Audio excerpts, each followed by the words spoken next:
Jérémie 17, 4 dit ceci. Sa première partie.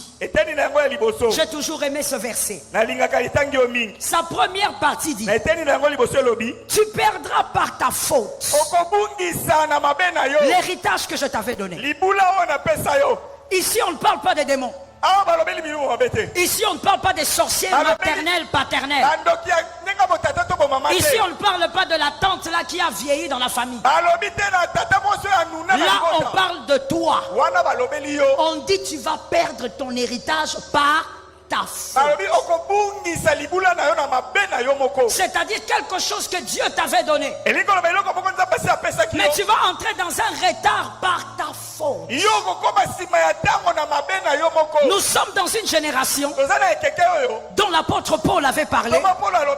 Les gens sont égoïstes, fanfarons, amis de l'argent et orgueilleux. Et dans cette époque, les gens ne veulent plus regarder leurs fautes en face, ils veulent toujours avoir des boucs émissaires. Et malheureusement, nous les églises, nous aidons les fidèles à avoir des boucs émissaires. Le diable existe, les démons existent, les sorciers des familles existent, mais ils ne peuvent rien sans ton indiscipline. Il faut donc arrêter d'avoir une vie là où tu ne veux pas être responsable de tes fautes, mais tu veux tout mettre sur le dos de quelque chose.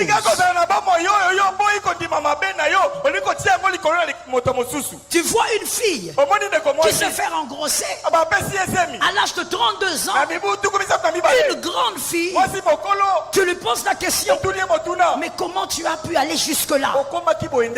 Non maman, moi-même j'ai compris. C'est les démons. Serre ta ceinture. Serre la ceinture.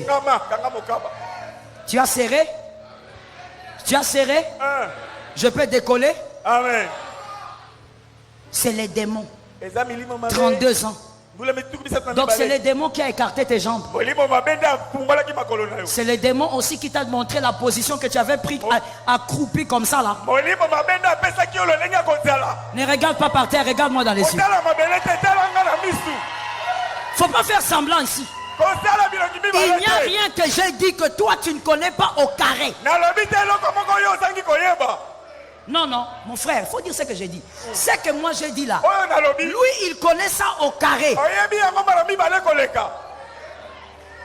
Tu es là en train de faire. Tu sais de quoi je parle? Au-delà même, toi tu sais. C'est les démons qui t'avaient dit qu'il faut prendre cette position là. C'est les démons là qui t'avaient fait... qui t'a fait faire des exercices comme des araignées. Mais il faut toujours trouver des boucs émissaires. Oui, l'église nous t'aidons en disant non, c'est pas toi. C'est le démon. C'est l'esprit de famille. Mon frère, aucun esprit de famille ne va toucher à ta destinée. Si toi-même tu n'ouvres une porte, tu es le maître de ta destinée. Est-ce que quelqu'un m'entend bien? Amen. Mon frère, ne joue pas avec la position de l'élu que tu as. Ne va pas croire que le démon est un esprit là qui peut venir faire comme il veut dans ta vie. Tu poses la question à un garçon: comment tu en es arrivé là? Avec tous les enseignements que tu reçois. Non. Vous savez, pasteur, moi j'ai compris. Hier j'avais fait un rêve. On m'avait volé mon sac. Ça doit être les démons là qui avaient volé mon sac, qui est entré en moi. Donc toi tu sais même que les démons est entré en toi.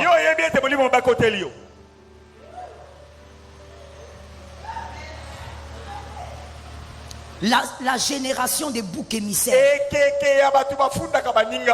Vous verrez même, surtout au milieu de la jeunesse, vous verrez un jeune homme.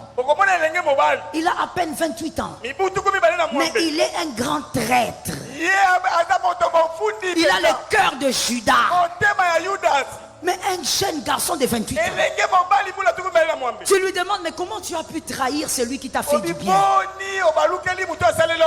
Mais vous écouterez ces jeunes hommes vous dire, non, pasteur, de toutes les manières, ce n'est pas moi, c'est lui. S'il n'avait pas fait une génération où on trouve des boucs émissaires pour tout et pour rien. Quand ta toilette est sale, c'est le chef de l'État qui doit venir nettoyer là.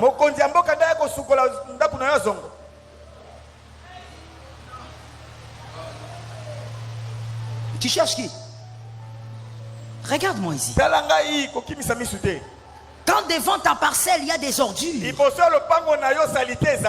non, non, non, il faut appeler le gouverneur. C'est lui qui doit venir nettoyer.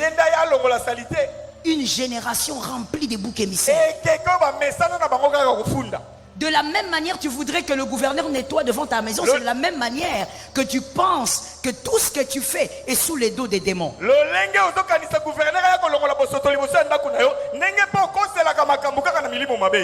Je dis à quelqu'un, le diable n'a aucun pouvoir si toi tu ne cèdes quelque chose. Donne un amen d'un homme normal. Amen. Le diable n'a aucune puissance si toi tu ne cèdes. Quelque part, n'oublions pas ceci. Christ en nous, l'espérance de la gloire. Christ n'est pas en dehors de nous, il est à l'intérieur. Moi je fais partie des personnes qui croient que les démons ne peuvent pas posséder un chrétien. Les démons vont oppresser le chrétien, mais il n'y a pas de place pour lui dans le corps, parce que le temple est une seule maison, et dans cette maison il y a le Saint-Esprit. Le Saint-Esprit n'est pas entré à moitié, le Saint-Esprit est entré totalement. Et je veux encore dire, le Saint-Esprit ne cohabite pas avec les démons. Il n'y a pas de collaboration, il n'y a pas de cohabitation. Les démons peuvent t'oppresser, ils peuvent te secouer, ils peuvent secouer ta barque, mais tant qu'il n'y a pas d'accès, ils ne feront rien. Est-ce que quelqu'un m'a entendu? Amen. Même s'ils avaient imposé des retards dans la famille, toi tu es d'une autre alliance, tu n'es pas concerné.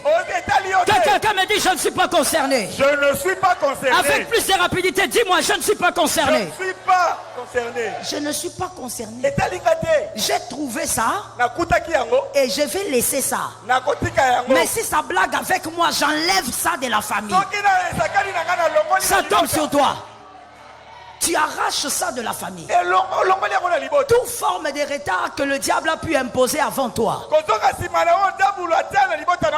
Voilà pourquoi toi tu dois être discipliné. Et pour briser toute forme de retard qui pourrait arriver dans ta vie, dans cette discipline, la première chose à éviter, fréquenter ceux qui n'ont aucun, fréquenter les personnes qui n'ont aucun résultat et qui n'aiment pas l'effort.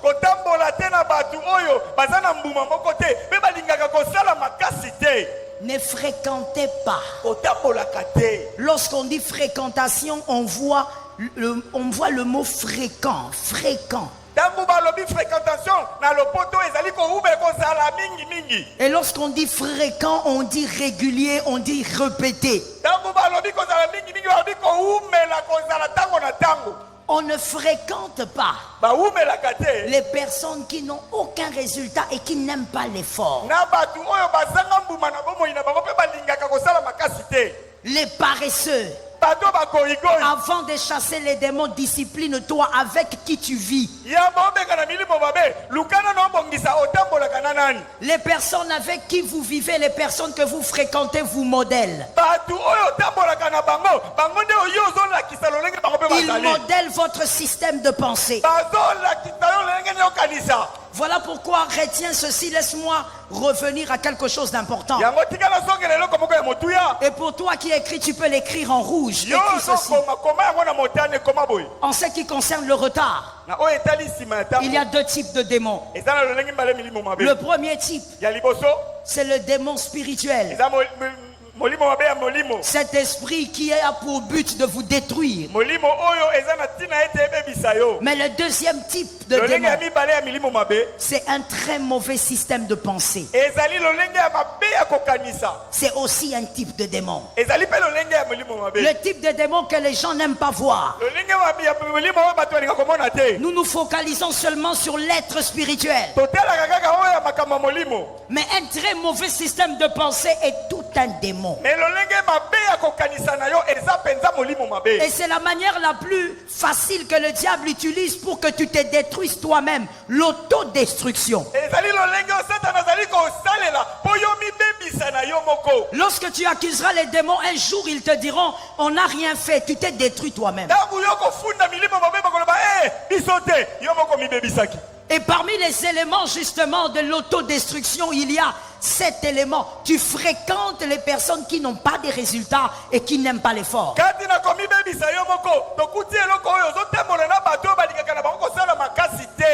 Il y a un verset que nous sommes tous censés savoir depuis l'école du dimanche. Marc 12, 31. Marc 12, 31. Prenons nos Bibles, nous allons tous les lire, nous allons le lire en unisson. Prenons les Bibles. On va le lire en français. Marc 12, 31. Marc 12, 31. J'attends que vous y soyez pour que nous puissions lire. Marc 12, 31. Marc 12, 31. Est-ce que vous y êtes? On y va alors. 1, 2, 3. Voici le second. Tu aimeras ton prochain comme toi-même. Il n'y a pas d'autre commandement plus grand que cela. On peut répéter s'il vous plaît? On y va. 1, 2, 3.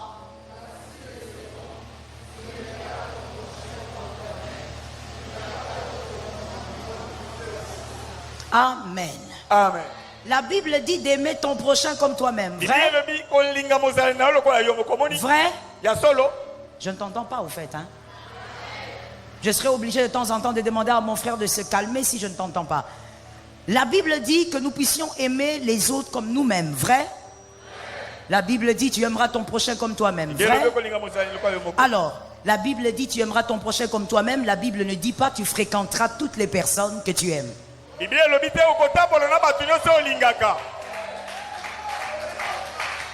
Je reprends pour celui qui dormait. C'est la Bible, on l'a lu, c'est pas moi qui ai écrit. La Bible dit que tu aimeras ton prochain comme toi-même. Mais ce n'est pas écrit et cette suite n'existe pas, même pas dans les Apocalypses, que tu vas fréquenter toutes les personnes que tu aimes.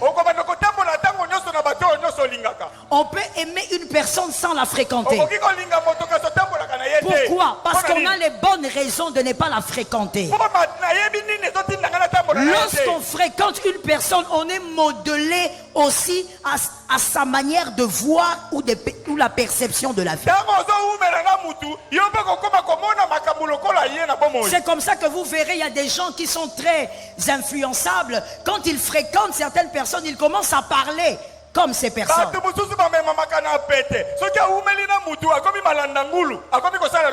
Une personne qui n'a pas de résultats, c'est une personne qui n'aime pas l'effort. Parce que toute personne qui aime l'effort a des résultats. Je vais te choquer en disant, même l'échec est un résultat. Celui qui a échoué a appris comment ne plus échouer. Donc même échouer là, c'est un résultat. Et celui qui échoue, c'est celui qui fait quelque chose. Celui qui ne fait rien n'échoue pas.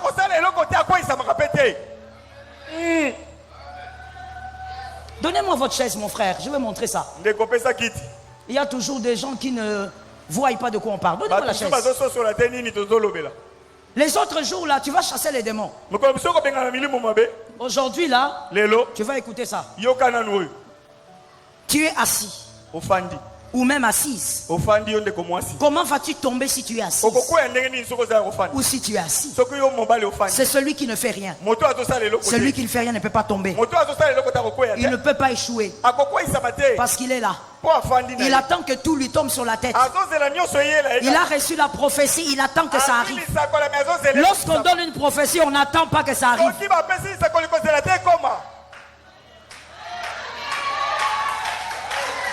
Est-ce que quelqu'un m'entend bien? Amen. Lorsqu'on donne une prophétie, on court vers elle. Celui qui ne fait rien ne peut pas tomber. Mais celui qui est en train de faire quelque chose, c'est celui qui à un moment va se retrouver par terre. Donc échouer fait simplement dire que toi au moins tu fais des efforts. Attention, la discipline. Lève la main droite et dis-moi la discipline. La discipline. Évite les personnes qui ne font rien, ils n'aiment pas l'effort, ils n'ont aucun résultat. Je l'ai dit en amont. Aimer quelqu'un ne veut pas dire le fréquenter. Quand on est enfant, on fréquente tout ce qu'on aime. Quand on grandit, on devient fils, on devient fille, on devient mature. On comprend que dans la vie, on ne fréquente pas tout ce qu'on aime. Tu peux aimer sans fréquenter. Lorsqu'une personne n'aime pas l'effort, une personne paresseuse, toi tu veux avoir des résultats dans la vie, tu fréquentes cette personne, elle te mettra en retard même dans tes rêves. Même dans tes rêves tu seras en retard. Avec lui, c'est toujours l'oisivité. Et il est bien dedans. Vous savez, quand quelqu'un n'aime pas l'effort, il acclame même ta médiocrité. Ça veut dire la médiocrité. Quand tu fais des choses médiocres, là, lui il acclame. Ah, c'est très bien. Mon frère, celui qui peut t'aider à aller loin et à ne jamais subir un retard, c'est celui qui t'ouvre les yeux à chaque fois que tu es dans un endroit.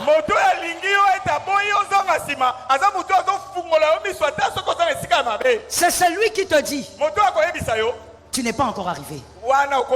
Tu as bien fait, mais tu n'es pas encore arrivé. Tu dois avoir des gens comme ça.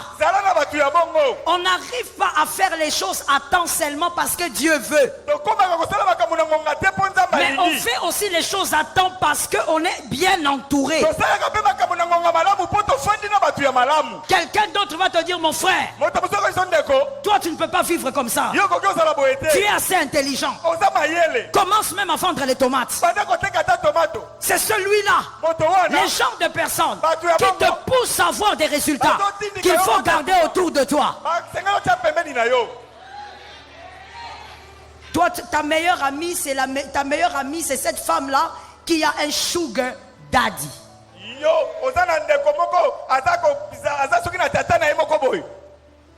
C'est elle ta meilleure amie. Moi, je les appelle les pepper daddy. C'est-à-dire les papas piments. Ils sont pas sucrés du tout.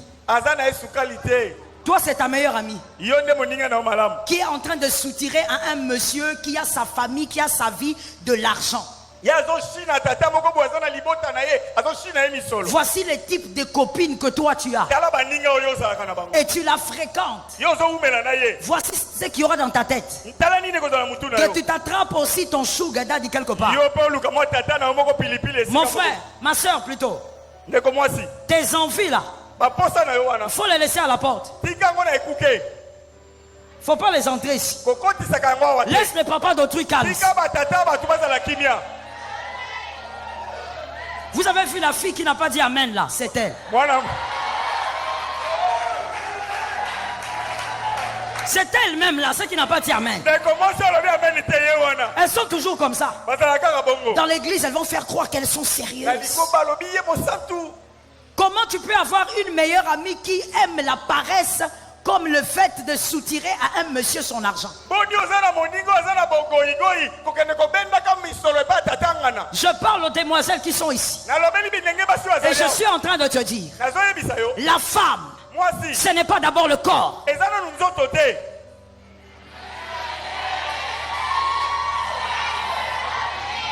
La femme, ce n'est pas d'abord le corps. La femme, c'est d'abord la tête. On va aller doucement. Il y a quelqu'un qui n'a même pas compris. Écoute, je vais expliquer ça. Je vais rester bibliste. Ève, elle a mangé les fruits. Parce qu'elle voulait quoi? Avoir des bassins. Avoir des seins.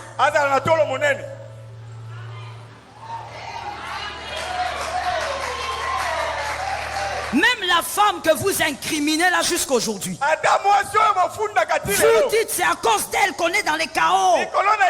Mais cette femme-là, elle n'a jamais désobéi à Dieu pour avoir plus de poitrines, plus de bassins, ou même avoir des animaux en plus dans les jardins. Cette femme a désobéi parce que le serpent lui avait dit, c'est l'arbre de la connaissance. Cette femme-là n'a pas désobéi parce qu'elle voulait avoir des maisons. Ce n'était pas parce qu'elle voulait changer de taille. On lui avait dit, il y a la connaissance. Il y a une autre intelligence. La femme depuis Genèse, c'est l'intelligence. Je dis à une fille célibataire, tu n'es pas obligé de boire à la mamelle d'un homme bizarre.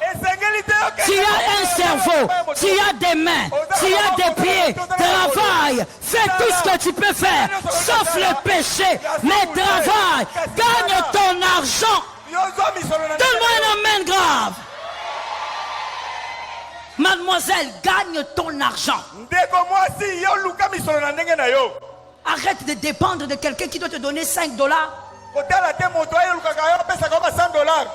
Regarde. Regarde. Mon frère, venez ici. J'espère que ça ne va pas siffler. Tenez ça. Ça, ce sont des billets.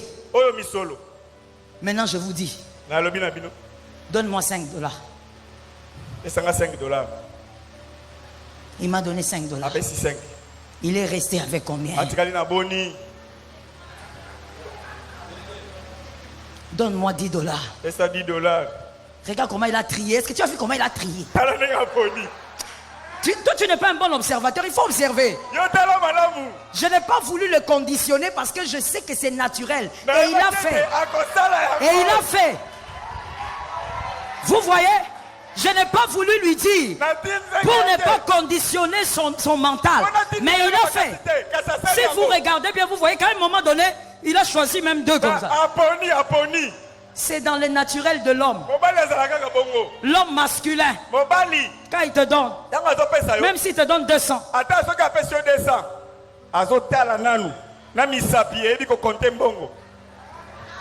il va prendre le billet coupé là. C'est ce qu'il va te donner.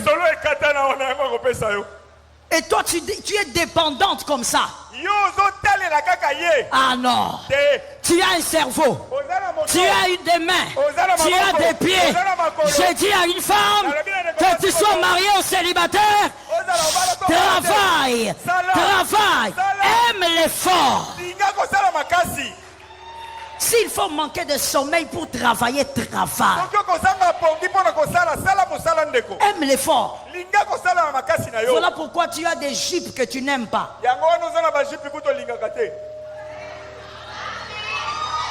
On parle ou on laisse. Ne regarde pas celui qui regarde la montre à côté de toi. Voilà pourquoi tu as des pagnes, madame, hein?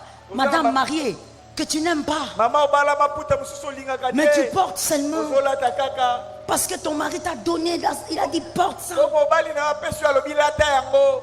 Il t'a dit tu vas prendre seulement cet argent là, va acheter le pain là où il y a la poule. Vous avez entendu, non? C'est pas là où il y a des poules là-bas. Toi-même tu prends, tu portes, mais tu es fâché. Vous savez, c'est pourquoi des fois quand vous voyez certaines femmes mariées venir fâcher à l'église, laissez-les un peu tranquilles. Hein? Laisse-la d'abord, tu vois, l'adoration va l'aider. Parce que la colère vient de plusieurs endroits. Des fois elle porte un foulard qu'elle ne veut pas, elle porte un pagne qu'elle ne veut pas. Son mari lui a dit, c'est ça l'argent qu'il y a. Si tu ne veux pas, tu laisses.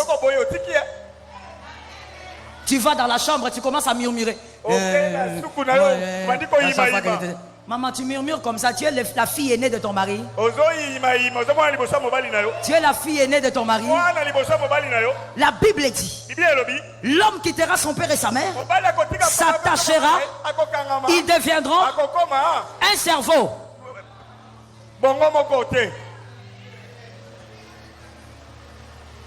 Un cerveau, une seule, il est question de chair. Le cerveau là, il faut laisser ça là-bas. Travaille avec ton cerveau. Produis ce que tu peux produire. Je parle aux hommes et aux femmes maintenant. Il n'y a pas de travail de honte. Produis ce que tu peux produire et entoure-toi des hommes qui produisent. Il y a des gens qui ne produisent aucun résultat, même pas des résultats d'idées. On va te donner le micro, tu dis que tu veux te marier, on te demande, tu vas te marier comment mon frère? Écoute la réponse, par la grâce de Dieu.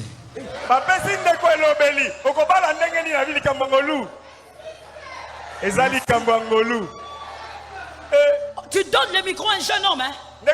Il est fort, il a la bonne santé. Tu lui demandes comment tu te maries.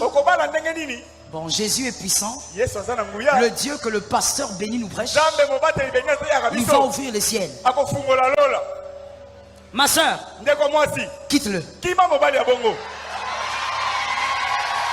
C'est tout. Il n'y a pas de verset biblique. Un homme paresseux, il est plus dangereux qu'un autre. C'est quoi avec le micro? Les frères du micro ont un problème avec moi. Je disais un homme paresseux, il est plus dangereux qu'un homme pauvre. La pauvreté n'est pas un problème. Parce que de l'indigent, Dieu sort les héros. Mais un homme paresseux, toi tu t'entoures seulement de ces hommes-là. Le matin vous vous réveillez, les joueurs des dames.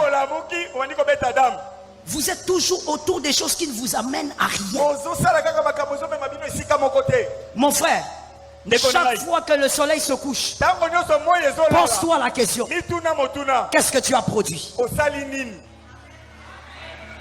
Que ça soit ta bataille de tous les jours. Celui qui ne veut pas vivre de retard ne s'entoure pas des hommes à retard. Des personnes qui n'ont rien à faire de leur temps. Le temps, ce n'est pas l'argent. Time is not money. Time is life. Le temps, c'est la vie. C'est toute ta vie là. On ne joue pas avec ça. Mais toi, tu t'entoures des gens qui ne te donneraient novelas du matin au soir. Je peux parler. Novelas que tu regardes, ce sont des gens qui travaillent pour leur famille. Ils travaillent pour avoir de l'argent. Toi, tu es là en train de regarder. Embrassez-vous. Embrassez-vous. Ricardo, Mastanado, Gerardo, Matino. Tu vois la scène d'embrassade là? Ils ont répété ça même 5 fois parce que c'est l'argent. Toi tu es là derrière, tu es en train de contempler les gens qui se rendent riches. Répète ça mon frère. Répète encore. Cette fois-là l'onction est sur vous. Amen. Répétez encore.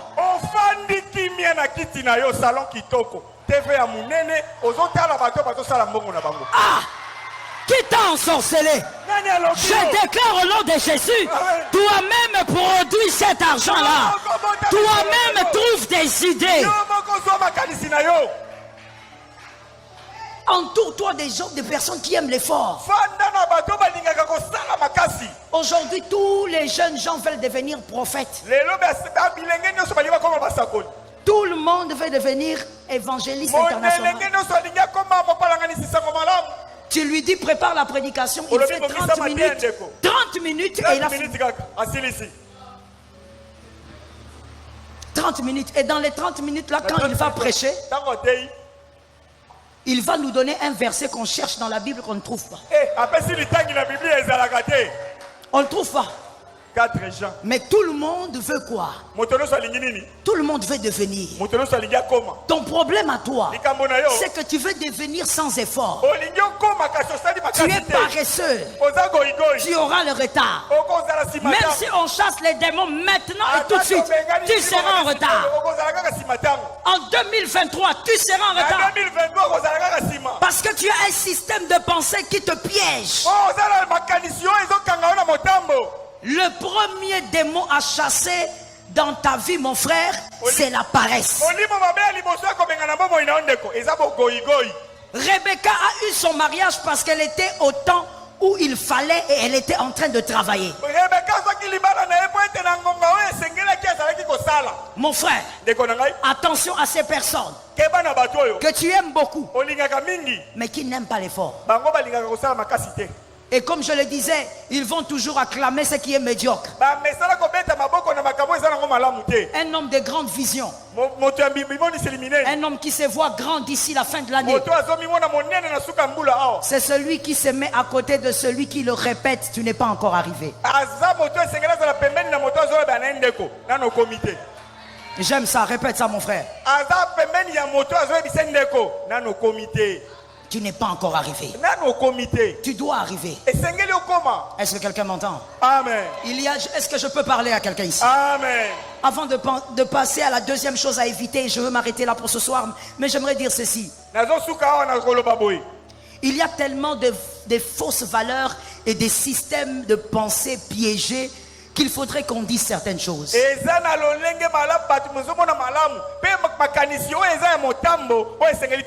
a quelqu'un qui dira, moi je suis Esther.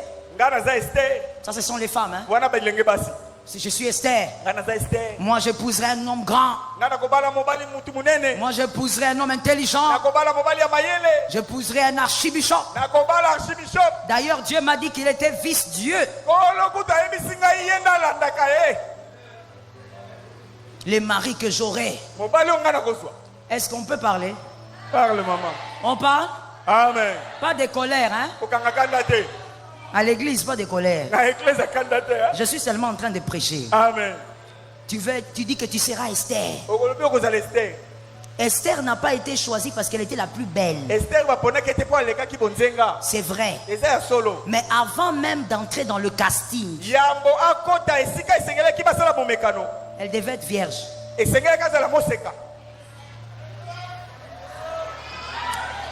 Sans la virginité, même avec l'onction, on ne la prend pas là-bas.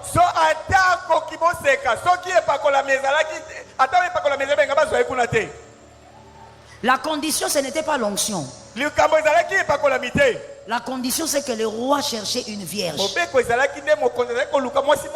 Donc, l'onction est venue après.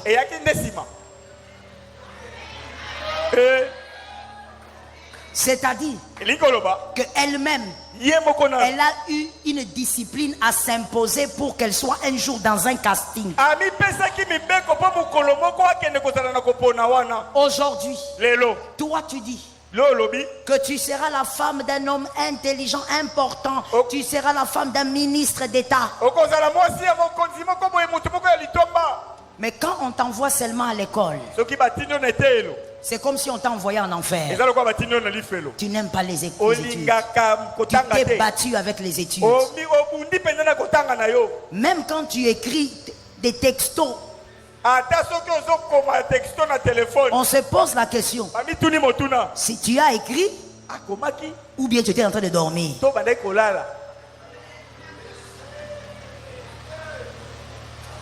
Toi, tu peux écrire fin. F-I-N. Toi, tu peux écrire ça avec 2 F. Mais tu es là, tu dis, je suis appelé à la grandeur. Laisse-moi parler même aux jeunes hommes en même temps. Homme comme femme. Écoute-moi bien. Lis bien la Bible de Genèse et Apocalypse. L'onction n'amène pas à la grandeur dans une certaine médiocrité. L'onction t'amène à la grandeur et l'onction t'a fini en même temps. L'onction te modèle en même temps. Mon frère, Joseph, il était ce qu'il était. Si on déclare, tout le monde va lever les mains. Mais Joseph n'était pas moins intelligent. C'était un homme capable de donner toute une stratégie économique à un pays. Daniel n'était pas n'importe qui. Un homme intelligent ayant l'esprit supérieur. L'onction n'exclut pas l'excellence.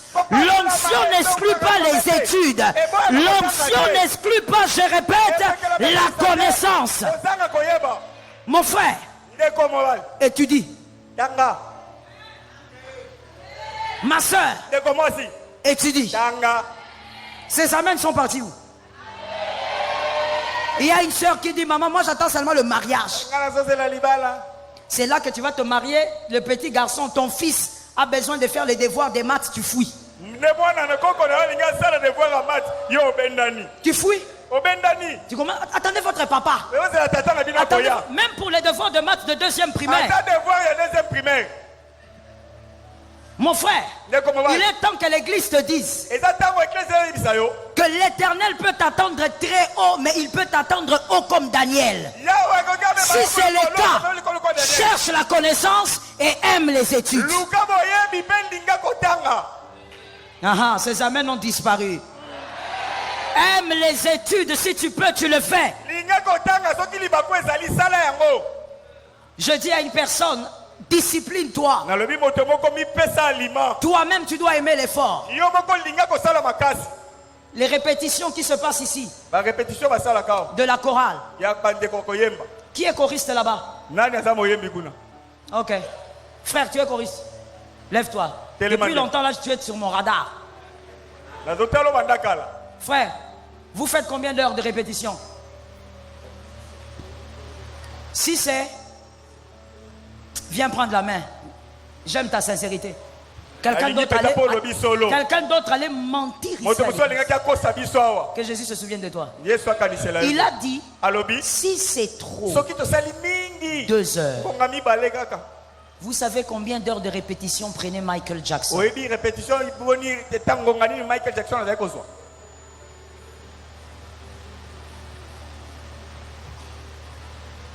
Quand nous tous nous regardons, puisqu'il est déjà mort, mais à l'époque nous tous on dit sorcier. Aucun démon ne donne un talent. Aucun marabout ne peut te donner un talent. Le talent que cet homme-là avait, c'est ce talent qu'il travaillait. Et s'il associait à autre chose, mais il travaillait d'abord son talent. Un païen, en tout cas il fut. Il fut païen. Il ne connaissait pas ton Dieu. Il n'avait pas l'onction que toi tu as. Il avait les millions que toi tu n'as pas. Mais lui ne travaillait pas moins de 7 heures du temps d'affilée en répétition. Non stop. Il travaille 7 heures. Avec le talent qu'il avait et avec les millions qu'il avait. Recevoir les choses selon le temps n'est pas un fait d'hasard. La part de la grâce existe, mais la part de ton effort existe. Donne un amen de quelqu'un qui a compris. Le dernier point. Les personnes à éviter. Cette deuxième catégorie dangereuse sont les personnes qui t'aident à te satisfaire dans ton état. Ce sont des personnes à ne pas fréquenter même si tu les connais. Visite-les de temps en temps. Écrivez-vous de temps en temps. Ne les fréquente pas. Ils vont te démolir. Ils vont démolir ton système de pensée. Ce sont des personnes qui acclament ce que tu es aujourd'hui et qui t'aident à te sentir confortable dans ton état. Ils ressemblent aux personnes qui portaient le paralytique qui était près de la piscine de Bethesda. Vous avez déjà réfléchi à ça? On dit qu'il était malade depuis 38 ans. Mais s'il était malade, c'est qu'il n'arrivait même pas à marcher. Voilà pourquoi il n'arrivait pas à sauter dans la piscine. Mais je vous pose la question. Comment il revenait là?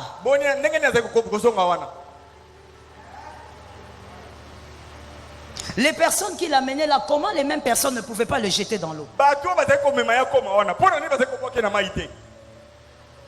Comment ce gars est resté pendant 38 ans malade là? Mais il n'y avait jamais personne pour l'aider à tomber dans l'eau. Est-ce que cet homme ne mangeait pas? Il ne buvait pas. Mais les gens qui amenaient à manger, pourquoi on ne l'aidait pas? Il y a des gens comme ça dans la vie. Ils sont même à côté de vous ici. Ce sont des gens qui sont contents de toi dans la situation dans laquelle tu es. Ils ne vont jamais t'encourager à aller loin. Ce sont les gens qui donnent du retard dans la vie des autres. Lorsque tu es en bas, ils sont contents. Quand ils constatent que tu commences à évoluer un peu, ils essayent de bloquer. Comment ils vont te bloquer? Ils ne vont pas te combattre comme le diable. Ils vont te combattre avec stratégie. Ils vont te dire: oh, pourquoi tous ces efforts? Tu es déjà bien. Préso. Alors eux, quand on dit ça, tu te sens grand. Mon frère, peu importe ta position, ne te sens jamais grand. Ne te sens jamais grand. Parce que se sentir grand t'empêchera de courir. Or, à un moment de la destinée, il faut apprendre à courir. Je dis à une personne, fais attention avec ces gens-là. Le diable a menti. Ces gens-là aussi ont menti. Tu iras au-delà de la piscine. Personne ne voulait voir cet homme aller au-delà de la piscine. Il regarde, on lui donne la nourriture, on lui donne de l'eau. Mais cet homme-là a des pieds, non? Pourquoi ne pas les jeter dans l'eau pour qu'il marche aussi? Il y a des personnes comme ça. Quand vous les fréquentez, ils vous font croire que tout ce que vous avez fait c'est suffisant. Leur vrai problème, vous ne devez pas dépasser. Ah, tu vas dépasser. De toutes les manières, toi tu vas aller à la vitesse de ta destinée. J'ai dit à une personne, au-delà de la piscine de Bethesda, tu as des pieds, tu vas te lever et tu vas marcher. Les gens vont constater que tu es en train de marcher. Vous savez ce que j'aime avec ça? Mon frère vient. Toi aussi mon frère vient. Regardez ce qu'il y a. C'est la beauté de la marche. Venez là, venez là. Venez là. Regardez. Entre celui-ci. C'est quoi votre prénom? Victoire. Aujourd'hui c'est la victoire. Amen. Entre Victoire, Steve. Entre Victoire et Steve. Victoire est celui qui a toujours marché depuis longtemps. Steve est le paralytique de Bethesda. 38 ans de maladie. Mais le jour où Steve marche, et lorsque lui aussi va marcher, bon, lui marche déjà. Le jour où Steve va marcher comme lui, marchez. Marchez ici, marchez ici. Marchez, marchez ici, marchez. Marchez, non frère. Venez comme ça, venez comme ça. Marchez. Je dis à quelqu'un, où est la différence? Il n'y a pas de différence. La marche, c'est la marche. Personne ne dira, toi tu es un nouveau marcheur. Toi tu es un ancien marcheur. Il n'y aura pas de différence. Toi, il n'y aura pas de différence avec toi. Toi qui comprendras aujourd'hui que c'est possible d'aller au-delà de la piscine. C'est possible de marcher aussi. Tu n'es pas obligé d'attendre qu'on te porte. Qu'est-ce que j'ai envie de dire à quelqu'un? Ce que tu as fait n'est pas suffisant. Oh mon Dieu, où sont ces hommes-là? Où sont ces femmes? Ce que tu as fait n'est pas suffisant. Même si tout le Congo t'acclame, tu peux aller au-delà de ce que tu as fait. Je veux te dire une chose. La vérité c'est quoi? C'est que quand Dieu vous bénit et Dieu s'arrête, c'est parce que toi tu as fait comprendre à Dieu que c'était grand pour toi. Parce qu'en réalité, au-delà de toute gloire que Dieu peut donner à l'homme, il a toujours une réserve de gloire que les hommes n'ont pas encore. Ne fréquente pas ces gens qui te disent que c'est suffisant. Ne fréquente pas les gens qui te disent tu chantes déjà bien. Non mon frère, tu peux chanter mieux que ça. Et ça peut t'amener au sommet. Je dis à une personne, tu vas courir différemment d'autrefois. Ce n'est pas suffisant. Tu vas aller de gloire en gloire, de grâce en grâce. La gloire de la deuxième maison sera plus grande. Ah, la gloire de la deuxième maison sera plus grande. Mais pourquoi il y a eu une deuxième maison? Pourquoi il y a eu un deuxième temple? Parce que le premier avait été détruit. Est-ce que quelqu'un m'entend? Amen. Refuse qu'on te dise. Voilà pourquoi mon frère, moi quand je descends de la chair, je ne demande pas à quelqu'un comment c'était. Je n'en ai pas besoin. Parce que je suis toujours insatisfaite de toutes les manières. Tu vois ça? Amen. À chaque fois que je descends, peu importe la chair là où elle se trouve, je me dis toujours, pourquoi j'ai pas fait ça? Pourquoi j'ai pas dit ça? Parce que la vérité, là où tu te trouves, c'est petit par rapport à là où tu dois arriver. Là où tu vas, c'est très haut. Est-ce que je peux parler à cette église? Est-ce que je peux parler à cette église? Vous êtes satisfait de quoi? Il n'y a rien qui satisfait ici. Il n'y a rien qui doit amener satisfaction. Dieu est capable de vous amener à gauche, à droite, devant, derrière. Dieu est capable.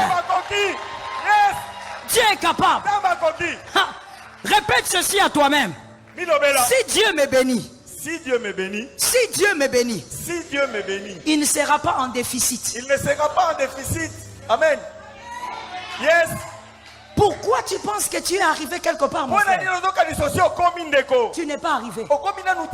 Qui est celui qui t'a dit que tu es déjà trop intelligent? Tu es plus intelligent que ce que tu es. Qui t'a dit que ce que tu as acheté c'est suffisant? Tu peux acheter plus que ça. Je dis à quelqu'un, Jésus a dit à cet homme, tu veux être guéri? La vérité c'est ça. C'est ça la question. Est-ce que tu veux? Ce soir, est-ce que tu veux? Non, il ne s'agit pas seulement de refuser les retards. Il s'agit aussi de garder sa vitesse. Est-ce que tu veux? Si tu le veux, n'écoute pas les gens qui disent que tu cours bien.